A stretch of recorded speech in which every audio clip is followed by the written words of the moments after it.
If you're going to Content London for the first time, I think you should be ready to be pretty excited. You've got heads of major networks with first-time screenwriters happily having a chat over a coffee. It's a much more relaxed atmosphere to pitch ideas and to meet and develop relationships. Just finding the people that you have simpatico with, that you would like to work with. I think the one thing that I took away is that it's actually very simple. Find great stories, attach to brilliant writers, make them, make profit.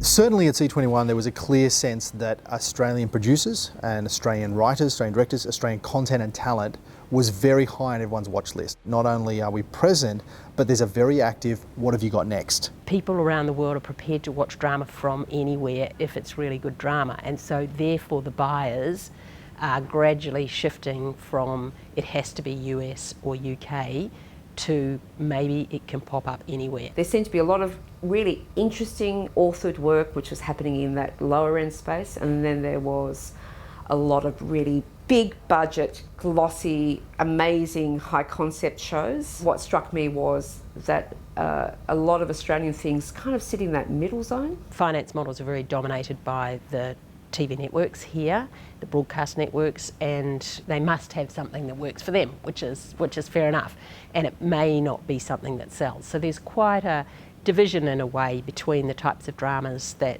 may rate very highly on commercial television here and the types of dramas that will sell. The last couple of years in Australia have made shows with ideas that 5 years ago would have been laughable. Cleverman, the Kettering incident, they're two examples of shows that just wouldn't have been on TV less than a decade ago. You couldn't imagine them being made because they're so big and they're so full of great ideas. It's a good time to go to events like C21 and come back and go, okay, I can think big. Thinking big is okay, and it's possible, and it's not being silly. It's worth it. There's no two ways about it, it's a good time to be making TV drama.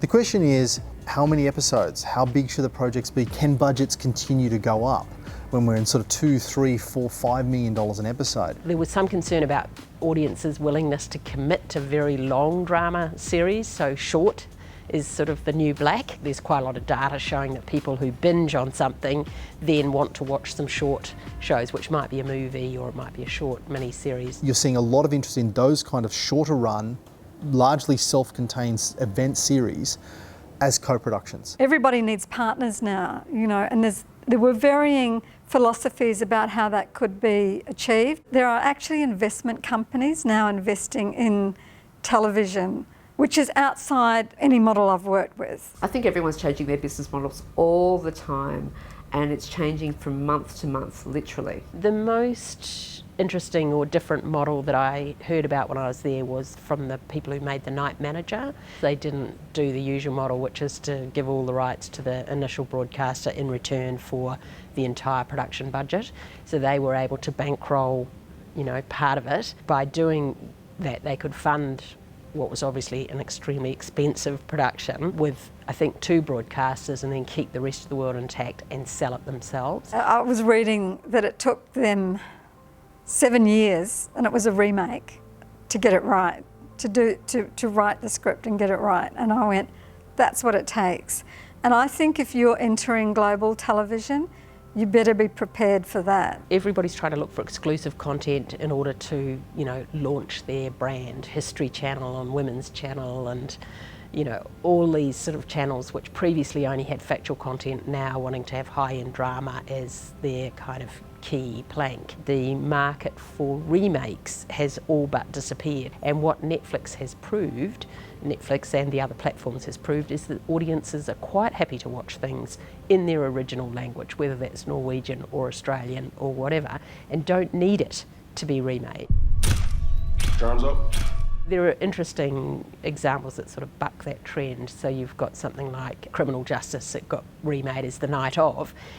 In that case, that's a story that, although it's very similar, you could watch both shows and be incredibly satisfied. They're both very gripping.